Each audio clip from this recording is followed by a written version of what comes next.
Ada setengah golongan bahkan agama yang mengatakan bahwa hari kiamat itu tidak ada, kerana alam semesta ini qadim, kekal abadi.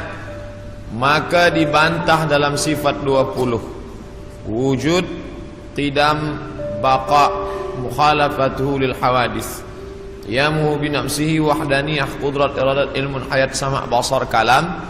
Ini disusun oleh akidah Asy'ariyah untuk membantah orang yang mengatakan ada dua yang qadim selain daripada Allah Subhanahu wa taala. Yang wujud sebenar wujud Allah, sedangkan kita wujud kerana kita diwujudkan. Ada yang maha mewujudkan, yaitu wajibul wujud Allah. Wujud qidam, kekal. Yang qidam itu qadim Allah Subhanahu wa taala. Bila ada orang mengatakan bahwa alam ini qadim, maka syiriklah dia, kerana ada dua yang qadim, Allah dan alam. Maka dalam Islam kita diajarkan an tu'mina billah wa malaikatihi wa kutubihi wa rusulihi wal yaumil akhir, bahwa dunia akan berakhir dan kita semua akan mati dan alam semesta ini akan hancur. Maka Syekh Muhammad Abduh memulai tafsir Al-Manar tidak dari Al-Fatihah, tapi daripada juzuk 30 Amma Yatasa'alun. Sebab juzuk 30 itu banyak bercerita tentang hari kiamat. Maknanya kalau orang diajak bercerita tentang awal Al-Baqarah, dia bercerita tentang alladzina yuqimunas shalah wa yu'tunaz zakah wa yunfiquna mimma. Ini semua cerita tentang ibadah. Bagaimana mungkin orang bercerita paham ingin beribadah kalau dia menyangka bahwa alam ini kekal dan abadi? Oleh sebab itu dalam Islam diajarkan bahwa alam ini akan binasa. Definisi makna alam, ma siwallah, semua yang selain daripada Allah alam. Saya, puan, tuan, alam semesta, ma siwallah, maka semua akan binasa. Yang kekal abadi hanya Allah Subhanahu wa taala. Bila ada orang mengatakan alam ini kekal, maka bagaimana dengan dosa? Sedangkan kita berpahaman bila saya mati, bila saya ada dosa, maka saya akan diadili di mahkamah Allah Subhanahu wa taala. Selepas itu ada surga, ada neraka. Sedangkan mereka yang berpahaman bahwa alam ini tidak binasa, maka roh itu masuk dari satu tubuh ke tubuh yang lain. Roh saya keluar masuk ke tubuh yang lain. Boleh masuk ke tubuh manusia, jasad manusia, boleh pula jasad haiwan yang dikenali dengan reinkarnasi. Masuk roh dia ke tempat yang lain. Ini di antara pahaman yang meyakini bahwa alam ini tidak berakhir. Maka ada tiga agama yang disebut samawi, sama langit, walaupun sudah mengalami perubahan, tapi ada persamaan kita dengan mereka. Sama-sama percaya Allah, sama-sama percaya ada Rasul Nabi utusan Allah, dan sama-sama bahwa dunia akan kiamat, maka datanglah hari akhirat. Islam, Yahudi, Nasrani, maka mereka disebut dengan samawi kerana ada tiga titik persamaan. Maka bila kita buka Quran juzuk 30 bercerita tentang alam akan berakhir. A'udzubillahi minasyaitonir rajim. Idzas samaa'u fatarat, ketika langit terbelah. Sekarang ada isu global warming, panas. Mengapa panas dunia ini? Mereka berkata bahwa lapisan yang melindungi kita di atas ozon mengalami penipisan atau bocor. Tapi yang terjadi, kata Allah SWT, idzas samaa'u fatarat, langit terbelah. Sekarang bila ada batu besar yang akan menimpa kita dari luar, dia tidak akan mungkin sampai ke Kuala Lumpur, sebab dia akan habis, kerana ada lapisan yang dibangun Allah yang dibina. Dalam Al-Quran dikatakan, وَبَنَيْنَا فَوْقَكُمْ سَبْعًا شِدَادًا. Kami bina di atas itu, ada fauqakum di atas kamu, sab'an 7 lapis, shidada binaan yang kokoh dan kuat. Itulah mengapa kita sampai hari ini aman, tidak ada yang mengganggu dari atas. Dari bawah pula Allah berfirman dalam surat An-Naba juzuk 30 surah yang pertama, wal jibala autada, wal jibal bukit-bukit, autada sebagai pasak. Bila tiang khemah tidak mungkin tumbang kerana ada pasak, maka bumi ini pun sama dengan kain yang menutup meja. Inilah kerak bumi bagian atas, dia menutup meja. Sebenarnya dia bergerak. Mengapa dia tidak bergerak? Kerana ada paku-paku yang membuat dia terhunjam ke dalam, sehingga dia tidak bergerak liar. Maka paku itu adalah wal jibala autada, bukit-bukit sebagai pakunya.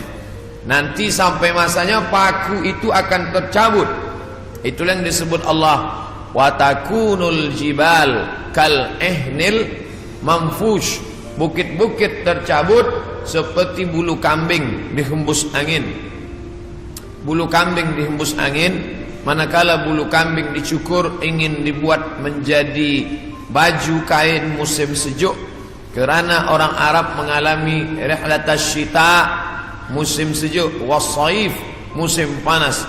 Sejuk bersangatan, hanya bulu kambing yang boleh membuat tubuh menjadi tahan. Mereka cukur bulu kambing, diletakkan di atas tikar, datang angin kencang berhembus. Watakunul jibalu kal ihnil manfush.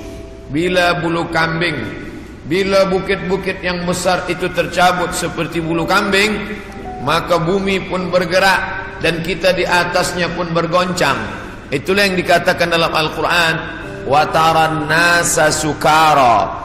Engkau pandang manusia itu sukara, mabuk. Wa mahum bisukara. Sebenarnya mereka tidak mabuk. Bila kita tengok ada orang mabuk, dia berjalan bergoncang, begitulah bayangan nanti hari kiamat terjadi. Wataran nasa sukara, engkau lihat mereka mabuk. Wa mahum bisukara, sebenarnya bukan mereka itu mabuk. Walakin azaballahi syadid, tapi azab Allah amat sangat keras, sehingga seakan-akan mereka mabuk. Kerana bumi bergoncang, daun-daun bertiup, dan pokok-pokok kayu tumbang. Idza sama'un fatarat wa idzal kawakibun tasarat. Apa yang ada bintang gemintang seperti tasbih yang diputus, maka berjatuhanlah dia. Wa idzal biharu fujirat. 13 tahun yang lampau tsunami menyerang Aceh, meninggal lebih 200.000 orang. Itu baru satu pantai yang naik ke atas. Bagaimana bila idzal biharu fujirat, semua lautan ini naik ke darat? Kita tahu bahwa alam ini lebih banyak laut daripada darat. Nah, laut ini naik ke atas darat. Wa idzal biharu fujirat wa idzal quburu bu'sirat. Ketika yang dikubur dibangkitkan, alimat nafsun, maka saat itu sadarlah diri, ma qaddamat wa akharat, apa yang sudah dia lakukan. Itulah gambaran dalam Al-Quran, dalam banyak surah.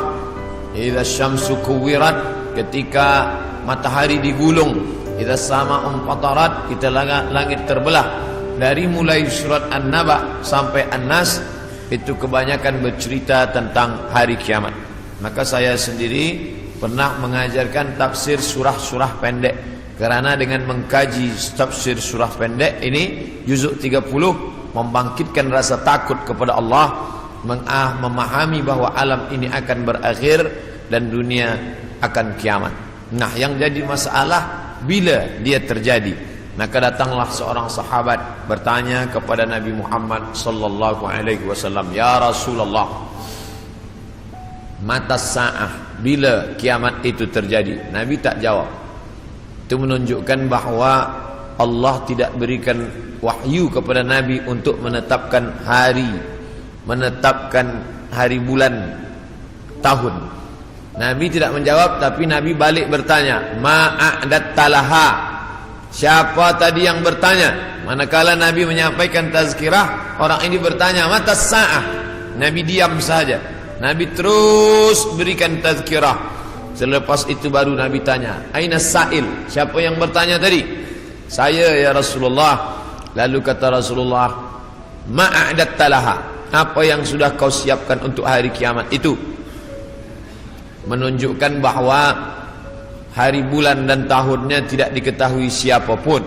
Bila hari ini beredar berita bahwa ada tulisan, ada orang yang mengetahui hari kiamat, maka bercanggah dengan Quran dan sunnah Rasulullah sallallahu alaihi wasallam.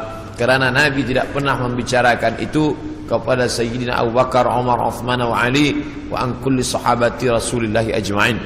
Sedangkan Al-Quran jelas-jelas, a'udzubillahi minasyaitonir rajim, yas'alunaka 'anis sa'ati ayyana mursaha. Mereka bertanya kepada engkau tentang hari kiamat, bila terjadinya. La ya'lamuha illahu, tidak ada yang tahu kecuali hanya Allah Subhanahu wa ta'ala. Tapi masalah tanda-tandanya, maka Nabi banyak bercerita. Tanda-tanda ini dibagi dua. Ada tanda yang bersifat fisik, nampak. Di antaranya ucapan Nabi, tatawul al-bunyan, berlomba-lomba membuat bangunan tower yang tinggi. Itu sudah tampak hari ini.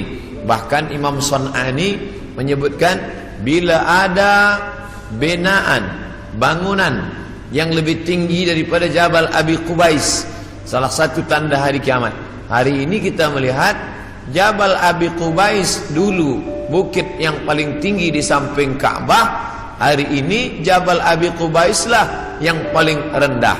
Jabal Abi Qubais di belakang bukit Safa. Bila kita naik ke atas bukit Safa, ingin memulai sa'i menghadap ke arah kiblat, tepat di belakang kita Jabal Abi Qubais yang dipotong, dikerat, kemudian di atasnya dibina istana Raja Fahad. Dulu kerana Makkah itu seperti kuali, lalu kemudian di tengah itu Ka'bah, maka bukit-bukit di sekeliling yang paling tinggi adalah Jabal Abi Qubais. Hari ini Jabal Abi Qubais paling rendah, ditambah gedung-gedung tinggi dan Zamzam Tower paling tinggi. Maka ini salah satu tanda fisik yang nampak oleh mata. Lalu kemudian tentang bagaimana seorang ibu antalidal amatu rabbataha, seorang budak hamba sahaya melahirkan tuannya. Ini pun juga fisik, nampak dia oleh mata. Ada dua makna bahwa seorang hamba sahaya melahirkan tuannya. Yang pertama maknanya, ketika umat Islam berkuasa, lalu kemudian dia menguasai suatu kawasan, maka perempuan-perempuan itu menjadi budak, dan budak-budak ini melahirkan anak-anak yang merdeka. Maka maknanya Islam punya kekuasaan yang luas. Akhirnya ibunya budak hamba sahaya, anaknya orang merdeka. Makna pertama. Sedangkan makna yang kedua adalah antalidal amatu rabbataha, maknanya seorang ibu melahirkan anak dan anaknya menderhaka, sehingga seolah-olah ibu menjadi budak dan anak menjadi tuan. Ini pun fisik, nampak dengan nyata. Saya termasuk suka mengkaji tanda-tanda yang tampak, tapi sebenarnya yang lebih condong daripada hadis-hadis itu adalah bukan benda, tapi condong kepada maknawi, makna yang terkandung di balik suatu ucapan Nabi sallallahu alaihi wasallam. Maka pada kesempatan ini kita akan bahaskan satu daripada banyak hadis diriwayatkan oleh Abdurrahman ibnu Sakhar Ad-Dawsi, atau biasa dikenali dengan nama Abu Hurairah radhiyallahu an. Hadis ini ada dalam kitab Sahih Al-Bukhari.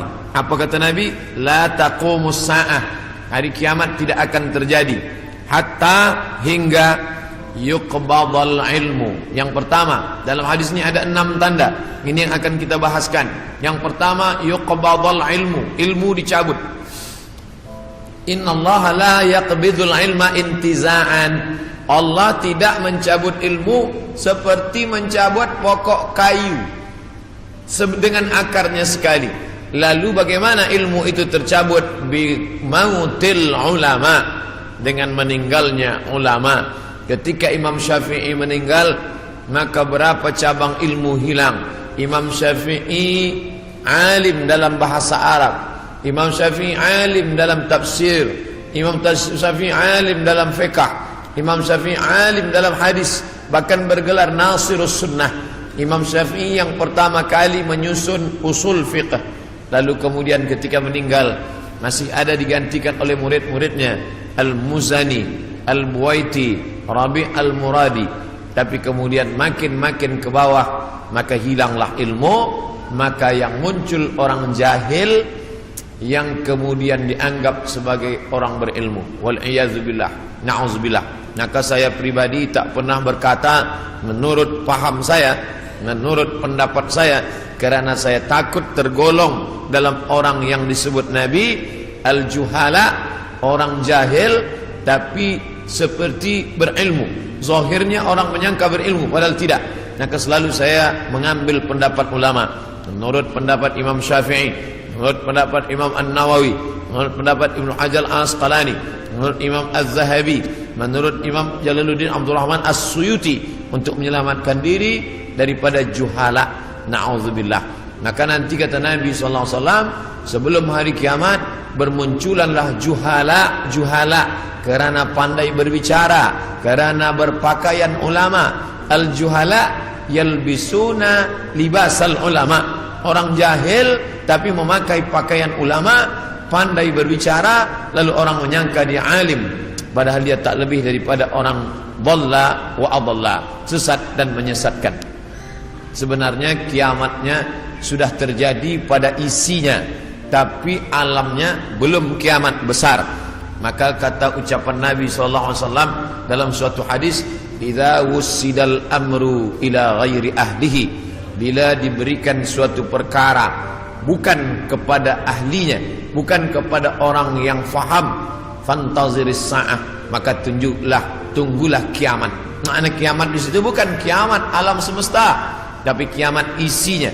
Bila pembinaan masjid ini diberikan kepada orang yang tidak pakar, tidak memiliki kepakaran pada bidang itu, fantaziris sa'ah, maka tunggulah sa'ah, kiamat, hari kiamat. Makna kiamat di situ bukanlah kiamat alamnya, tapi isinya sudah kiamat. Begitu juga dengan ucapan Nabi tentang masalah idza waqa'a ala ahadikumul qiyamah, bila terjadi kiamat pada salah seorang kamu, wa fi yadihi fasilah, di tangannya ada anak korma, wal yaghrisha, tanamlah, karena dia akan menanam itu, lalu kemudian dia mati.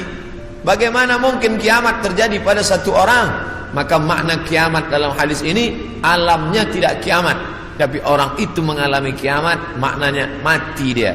Na'udzubillah. Oleh sebab itu maka bahwa kiamat sudah terjadi pada isinya, ya, kerana banyaknya orang jahil. Oleh sebab itu alhamdulillah kita di Malaysia masih ada para ulama, masih ada para mufti, masih ada para habaib. Maka kita datang ke majlis-majlis mereka, hindari majlis-majlis orang-orang jahil yang tidak diketahui sanad ilmunya, yang tidak diketahui dapat dari mana, bahkan mendakwah mendapat dari mimpi. Langsung berjumpa dengan Syekh Abdul Qadir Al-Jilani, langsung saja terus mendapatkan zikir talqin dari Rasulullah SAW tanpa bersanad, tanpa berguru. Padahal para imam mengajarkan kita ada namanya sanad. Al-isnad minad din, sanad itu bahagian dari agama. Laulal isnad, kalaulah bukan kerana sanad, laqala man syaa ma syaa, maka orang mudah saja berkata sesuai kehendak hawa nafsunya. Begitu kata Imam Abdullah Ibnul Mubarak, salah seorang ulama hadis yang amat sangat tinggi ilmunya. Maka Imam Bukhari bersanad sampai ke Nabi Muhammad sallallahu alaihi wasallam. Imam Bukhari mendapatkan hadis itu dari gurunya, namanya Abdullah ibnu Maslamah. Abdullah ibnu Maslamah mendapatkan dari gurunya, namanya Malik bin Anas. Malik bin Anas mendapatkan dari gurunya, namanya Abu Zinad. Abu Zinad mendapatkan dari gurunya namanya Al-A'raj.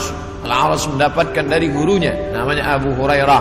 Abu Hurairah mendapatkan dari gurunya namanya Sayyidina wa Maulana Muhammad sallallahu alaihi wasallam. Dan di antara sanad itu mesti diteliti pula, orang ini mestilah adil. Makna adil menjauhi dosa besar, menghindari dosa kecil. Lawan daripada kata adil adalah fasik. Wallahu la yahdil qaumal fasiqin. Allah tak berikan hidayah kepada orang yang fasik. Adapun orang yang adil tapi dia tidak dhabit, tidak kuat ingatannya, maka dia juga tidak layak diambil ilmu daripadanya. Oleh sebab itu apa kata Imam Malik bin Anas, guru Imam Syafi'i? Makamnya di Baqi di samping Masjid Nabawi, meninggal tahun 179 Hijrah.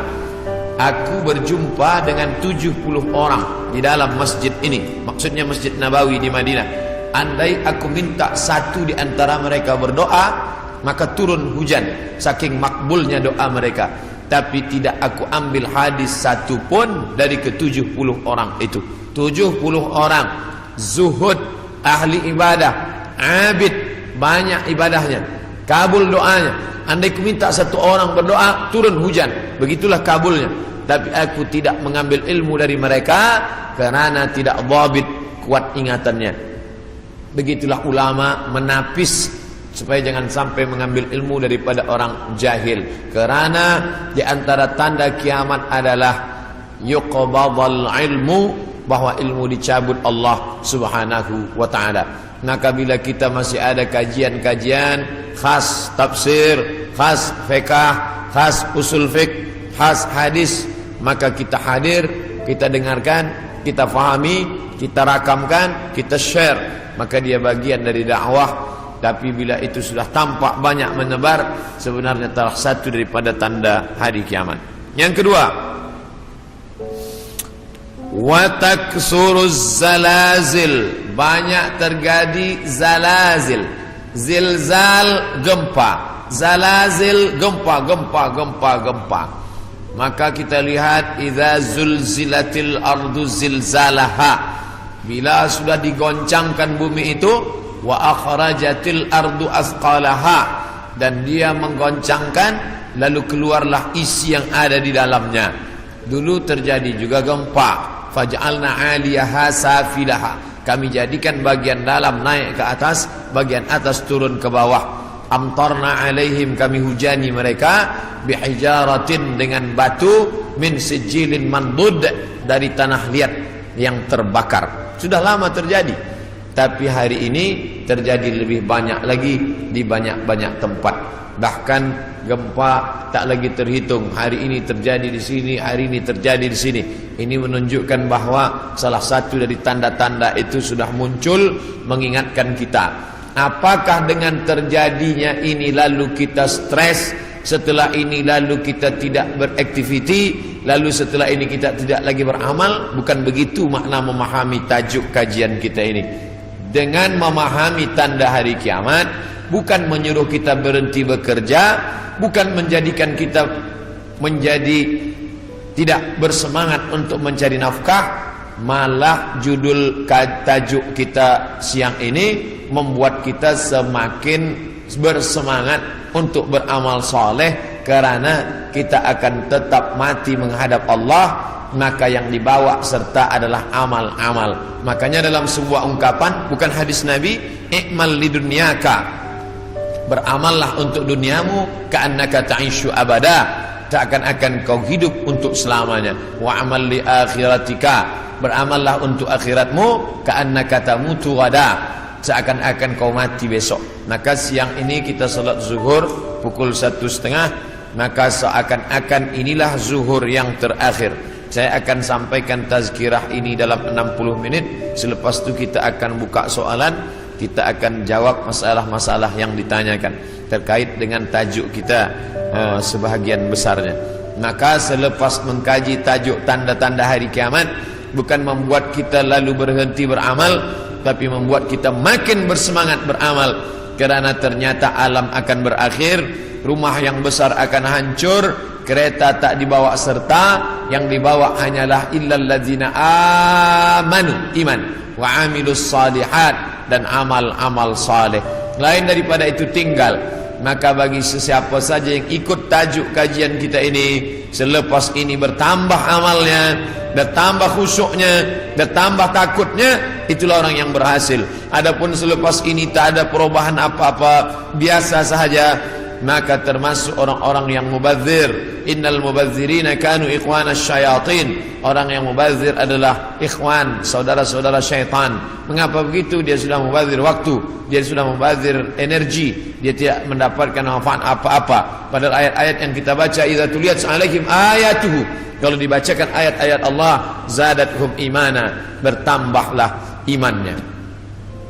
Dari dua tanda ini ada perbezaan. Tanda yang pertama tidak tampak, ilmu dicabut, tidak nampak mana ilmu yang dicabut, mana ilmu yang kekal. Yang kedua, zalazil, gempa, ini nampak, bisa dirasakan. Berapa skala Richter, ini semua orang tahu, bahkan bergoncang. Ada kaca yang pecah, ada dinding rumah yang retak. Itu terjadi belakangan ini, lebih banyak lagi signal pertanda bahwa Allah Subhanahu wa taala akan mengakhiri dunia ini. Lalu kemudian berikutnya adalah wa yataqarabuz zaman. Zaman, masa, waktu, yataqarab, saling mendekati. Apa makna saling mendekati? Tidak lagi terasa. Baru saja hari Jumat, esok hari kita sudah salat Jumat. Baru saja Idul Adha, kita sudah membeli kambing dan sapi untuk Idul Adha berikutnya. Baru saja lepas Idul Fitri, sudah bersiap-siap lagi hendak memasuki bulan Ramadan. Itu kita rasakan sekarang. Apakah sebenarnya waktu itu berkurang? Waktu tidak berkurang. 24 jam, 12 jam siang, 12 jam malam. Dari dulu sampai begitu. Lalu mengapa terasa yataqarabuz zaman? Karena ada alat-alat yang membuat kita merasa cepat. Dengan tumbuhnya alat-alat elektronik, datangnya internet, sehingga zaman begitu cepat tak terasa. Dulu orang duduk lama terasa, baru berakhir petang hari. Tapi hari ini tak terasa, petang siang malam berputar begitu cepat. Wa yataqarabuz zaman. Maka ini kita rasakan, makin hari makin kuat. Apa yang ada pada kita masa kecil dulu, sekarang sudah tidak ada lagi. Permainan-permainan anak kecil seperti layang-layang, seperti gasing dan lain sebagainya. Orang sudah bermain digital semua, dan hilanglah permainan yang mengambil masa waktu ini. Lalu kemudian waktu semakin pendek, dan puncanya adalah orang sudah tidak lagi peduli kepada jiran tetangga, tak lagi memperdulikan masa, sehingga hilanglah apa yang diberikan Allah. Padahal Allah SWT berikan masa ini, dan kita semua akan ditanya tentang masa yang sudah kita pakai. La tazulu qadama abdin, kaki anak Adam tidak akan bergeser, pindah di satu tempat lain, hatta yus'al, sampai hingga ia ditanya. Pertanyaan banyak. La tus'alunna yawma idzin 'anil na'im, kamu akan ditanya tentang banyak pertanyaan. Tapi satu di antara pertanyaan itu adalah an umrihi fima afnah, umur kemana saja kamu pakai. Maka pertanyaan yang paling banyak tak dapat dijawab oleh manusia adalah umur, usia, kemana saja kau pakai yang dititipkan Allah Subhanahu wa ta'ala. Wa yataqarabuz zaman, waktu semakin dekat. Yang keempat, wa tazharul fitan, banyak terjadi fitan. Fitan jamak daripada fitnah. Fitnah terjadi. Berbagai macam fitnah terjadi. Kita lihat ada fitnah Sunni Syiah, ada fitnah khalqil Quran, ada fitnah Ahmadiyah, ada fitnah Khawarij, ada fitnah Rafidah. Berbagai macam fitnah di grup WhatsApp, fitnah di Facebook, fitnah di Twitter, fitnah makin banyak. Dulu orang datang menceritakan aib orang lain, hanya berdua saja dia dengan jirannya. Hari ini orang berkelompok-kelompok membuat grup-grup fitnah, hingga semakin besar, semakin habis waktu disebabkan itu semua. Dulu orang bila ingin memfitnah, maka dia datang ke suatu tempat, tapi hari ini dia tidak keluar dari rumahnya, tapi dia sudah mampu menyebarkan fitnah-fitnah. Makna fitnah ada dua. Yang pertama tohmah, tuduhan-tuduhan tanpa bukti. Yang kedua, makna fitnah adalah membunuh. Makna fitnah adalah menyiksa. Banyak penyiksaan. Berapa kali kita tidak sanggup menyaksikan video bagaimana penyiksaan muslimin di Rohingya. Bagaimana anak-anak gadis Rohingya dijual, lalu kemudian di India dijadikan sebagai orang-orang tidak baik. Bagaimana penyiksaan yang dilakukan oleh Burma kepada muslimin Arakan Rohingya. Bagaimana kemudian yang terjadi di Palestina hari ini sampai hari ini tetap berlanjutan terus. Na'udzubillah. Maka betul kata Nabi SAW, kalau sudah dekat masa hari kiamat, maka yang terjadi adalah yaksurul fitan, maka banyaklah fitnah-fitnah terjadi. Makanya selalu sebelum salam kita katakan, Allahumma inni a'udzubika min azabi jahannam, jauhkan kami daripada azab jahannam, wa min azabil qabri, daripada azab kubur, wa min fitnatil mahya wal mamat, jauhkan kami dari fitnah hidup dan mati. Fitnah mati, azab. Dua fitnah mati, azab kubur dan kemudian azab di akhirat. Tapi ada fitnah yang luar biasa, fitnatul mahya, fitnah ketika dalam hidup pun dia sudah merasakan fitnah-fitnah yang luar biasa. A'udzubillah. Yang selanjutnya, yang kelima, yaitu yaksurul haraj. Haraj kata Nabi, wa huwal qatslu, pembunuhan yang banyak. Bagaimana mereka boleh menghabisi kaum muslimin bertetangga dekat. Slobodan Milosevic ingin menghabisi semua etnis Bosnia Hersek, habis semuanya. Itu terjadi tahun 90-an. Lalu kemudian sekarang berdamai. Lalu kemudian bagaimana pembantaian di Irak, dari sejak mulai Presiden Amerika sampailah yang terakhir, terus mereka membantai umat Islam. Lalu kemudian terjadi pula yang terakhir, tidak berakhir sampai hari ini, sampai Presiden Amerika mengatakan ini adalah ibu kota Israel. Dengan mengakui itu sebagai ibu kota Israel, maka semua orang yang berada di dalam itu tidak lagi diakui sebagai orang Palestina. Efek daripada itu adalah bahwa ini tidak lagi dianggap sebagai milik umat Islam, tapi justru sebagai orang Islam yang memiliki tempat ibadah di tanah orang kafir. Na'udzubillah. Oleh sebab itu, maka banyaklah al-haraj, pembunuhan. Dulu pun ada juga pembunuhan, betul, tak salah. Ada Romawi membunuh Persia, Persia membunuh Rom, itu biasa, itu terjadi. Tapi zaman sekarang pembunuhan merajalela karena alat untuk membunuh itu diciptakan lebih banyak. Senjata-senjata dari besi diciptakan lebih banyak lagi untuk menghabisi umat manusia. Maka itulah yang dikatakan Nabi, yaksurul haraj. Apa salah kita? Mengapa kita dihidupkan Allah di zaman ini? Mengapa kita tak hidup di zaman Abu Bakar, Umar, Uthman wa Ali? Maka ada kabar gembira dari Nabi SAW. Al-ibadatu fil haraj. Orang yang tetap istiqamah beribadah fil haraj, ketika banyak pembunuhan ini, tetap imannya kuat, tetap dia istiqamah. Kahijratin ilayya, seperti orang yang berhijrah kepada Nabi Muhammad sallallahu alaihi wasallam. Mudah-mudahan kita termasuk orang yang tetap istiqamah dalam keadaan banyak pembunuhan, dan kita seperti orang yang berhijrah walaupun sudah 1439 tahun lampau, tapi kita tetap diakui sebagai umat Muhammad sallallahu alaihi wasallam dan seperti orang yang berhijrah. Makanya sekarang ada orang istilah, ini adalah hijrah saya, ini adalah momen hijrah saya. Sebenarnya tidak lagi ada hijrah, la hijrata ba'dal fath. Setelah pembebasan kota Makkah tidak lagi ada hijrah. Yang dimaksud hijrah adalah pindah dari batil kepada hak, pindah dari syirik kepada tauhid, pindah dari jahil kepada ilmu. Itulah makna daripada hijrah. Kemudian yang keenam, hatta yaksura fikumul mal fayafid. Banyak orang yang melimpah ruah hartanya sampai yafidu, seperti air yang penuh tumpah. Banyak orang-orang kaya. Dulu orang hanya kaya tapi masih ada batasnya. Sekarang ada orang yang amat sangat kaya tanpa batas, tapi tidak tahu lagi dia mau dibuat kemana kekayaan ini. Dan itu terjadi hari ini. Dulu orang kaya karena dia berniaga, bekerja. Ada orang kaya karena dia menjual emas. Ada orang kaya karena dia beternak sapi, kambing. Ada orang kaya karena dia membuat kolam ikan. Artinya dia bekerja, keluar peluh keringatnya baru dia kaya. Hari ini ada orang yang duduk-duduk saja, tapi kekayaannya amat sangat melimpah ruah.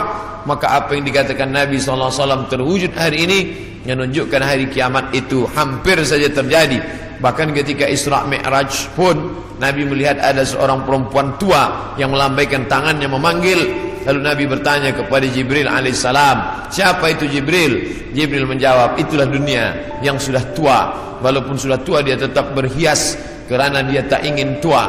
Dunia dengan usianya yang tua, hampir kiamat, dia tetap berhias dengan perhiasan-perhiasan harta benda, dengan benaan-benaan yang besar. Tapi sebenarnya dia semakin tua, dan sampai masanya terjadilah apa yang dikatakan Allah Subhanahu wa taala, hancur semuanya, berkeping tak bermakna sama sekali. Maka ini salah satu tanda yang dikatakan Nabi sallallahu alaihi wasallam. Kemudian hadis berikutnya disebutkan juga dalam Sahih Al-Bukhari. Apa kata Nabi sallallahu alaihi wasallam? Tetap dari Abu Hurairah, la taqumus sa'ah, tidak terjadi hari kiamat hatta yanzila fikum ibnu Maryam, sampai datang anak Maryam. Yang dimaksud dengan anak Maryam adalah Nabi Isa alaihissalam, hakaman muqsitan, sebagai seorang hakim yang adil.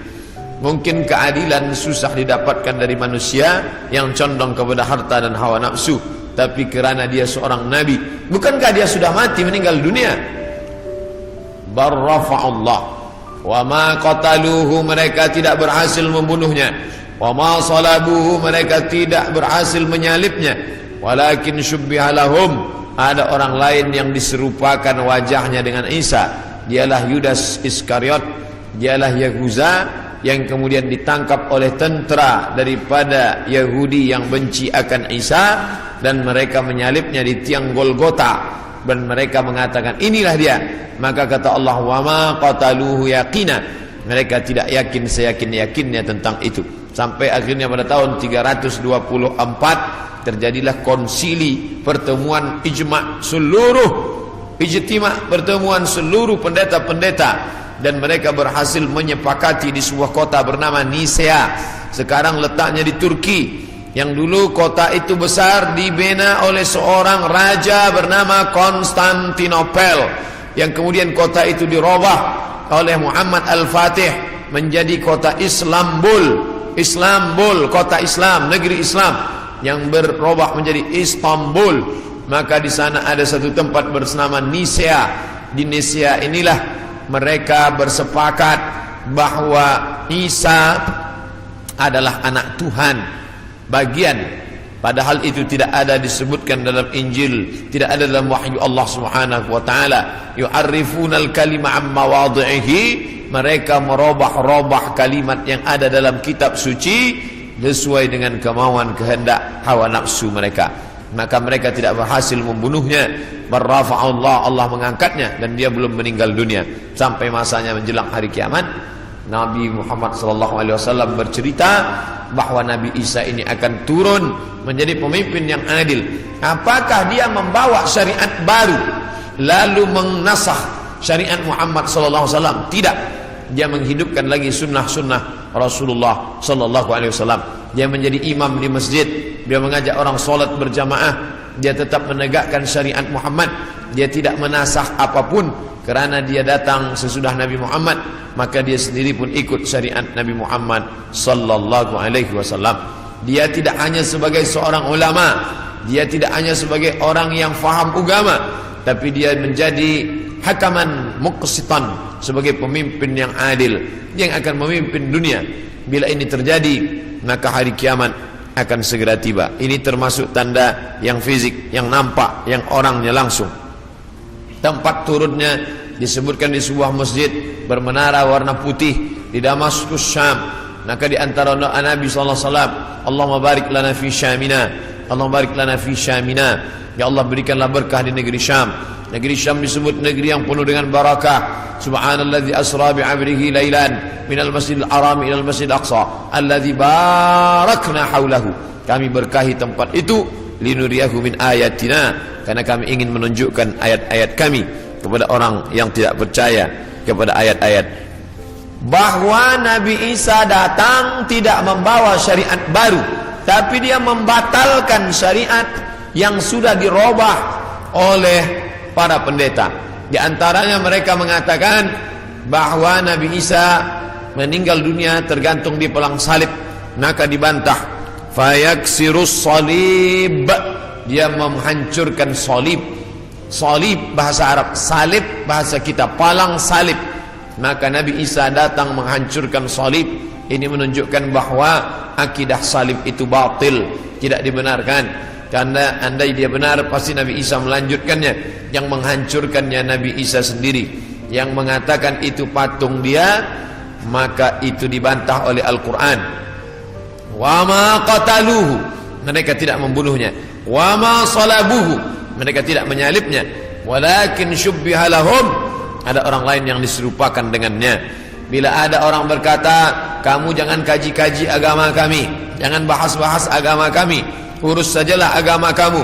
Lakum dinukum waliyadin. Kami tidak mungkin membahas agama kamu kalau Allah tidak menyebutkannya dalam Al-Quran. Allah menyebutkan tentang yang kamu katakan sebagai Tuhan itu dalam beberapa surah. Al-Fatihah, Al-Baqarah, Ali Imran. Ali keluarga, Imran punya anak bernama Maryam. Maryam punya anak laki-laki bernama Isa. Dan Imran punya istri bernama Hannah. Hannah punya saudari perempuan, melahirkan anak laki-laki bernama Yahya. Dan Yahya punya ayah bernama Zakaria. Maka inilah keluarga yang kecil. Ada Imran, ada Hannah, ada adik Hannah, adik yang melahirkan Yahya, nama suaminya Zakaria. Dan Hannah melahirkan anak perempuan bersama Maryam.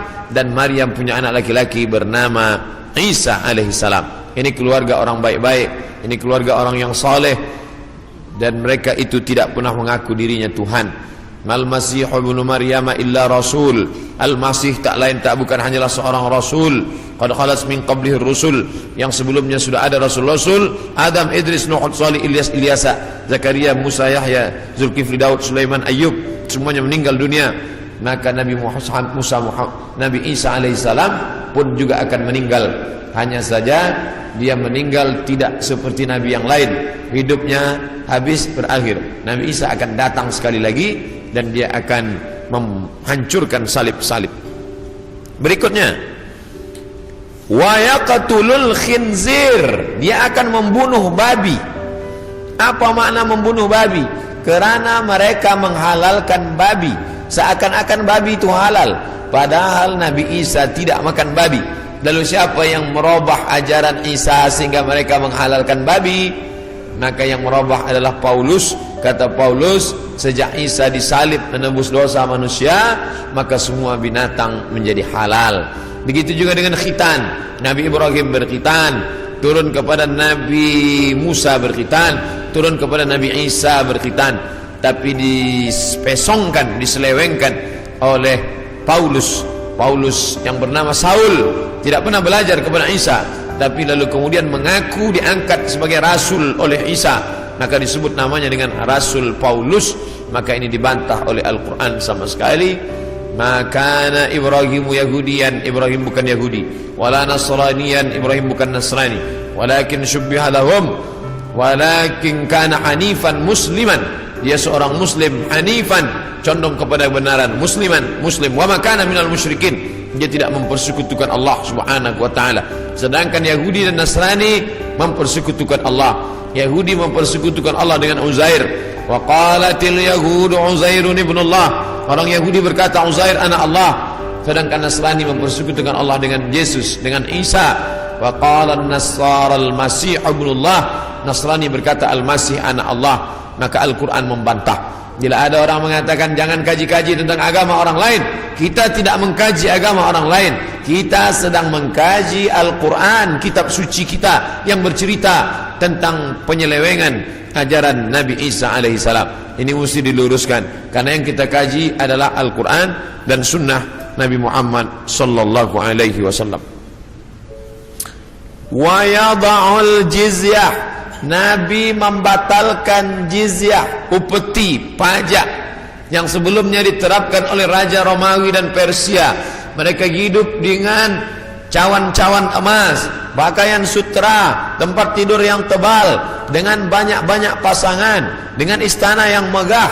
Padahal dari cukai, dari pajak yang dikutip dari setiap masyarakat. Maka datanglah Nabi Isa alaihissalam membantah itu semua perbuatan yang batil, bahwa itu perbuatan zalim, menganiaya orang susah. Maka dia menghapuskan itu, wa yada'ul jizyah wa yafidul mala hatta la yaqbaluhu ahadun, dan kemudian dia membagikan harta sampai tidak ada satupun yang mau menerimanya. Apa makna dia membagi harta tak ada orang mau menerima? Karena orang sudah merasa cukup, tidak lagi merasa perlu banyak. Karena masalah harta ini tidak ada batasnya.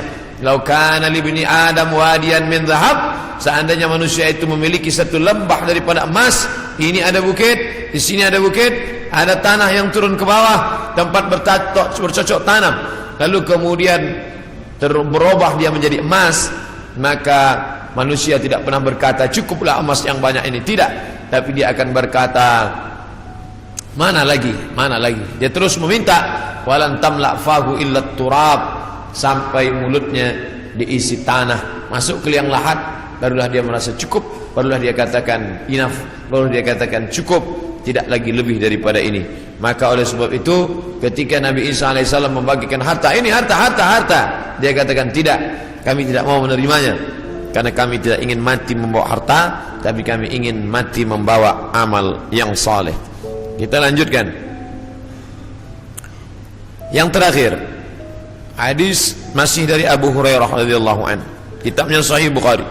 La taqumus sa'ah, tidak akan terjadi hari kiamat, hatta tuqatilul yahud, sampai kalian memerangi orang Yahudi, hatta yaqulul hajar, sampai batu berkata, batu besar tempat orang bersembunyi dari serangan musuh, batu itu berkata, apa kata batu itu? Hadza Yahudi ya Muslim, hadza Yahudi ya Muslim, hai tentara Muslim, hadza Yahudi warai, ini di belakangku ini ada seorang Yahudi, faqtulhu, bunuhlah dia, faqtulhu, bunuhlah dia. Ada satu yang tidak membela umat Islam, dan itu adalah syajaratul gharqad, pohon gharqad, pohon yang batangnya tunggal ke atas, tidak terlalu banyak cabang, dan dia daunnya panjang-panjang. Masih ada sekarang, mereka tanam banyak-banyak. Ini membuktikan sabda Nabi SAW benar, tidak salah sedikit pun. 1439 tahun yang lalu Nabi katakan, hari ini terbukti mereka menanam tanaman gharqad sebanyak-banyaknya. Tahun 1999 saya sampai di satu kota.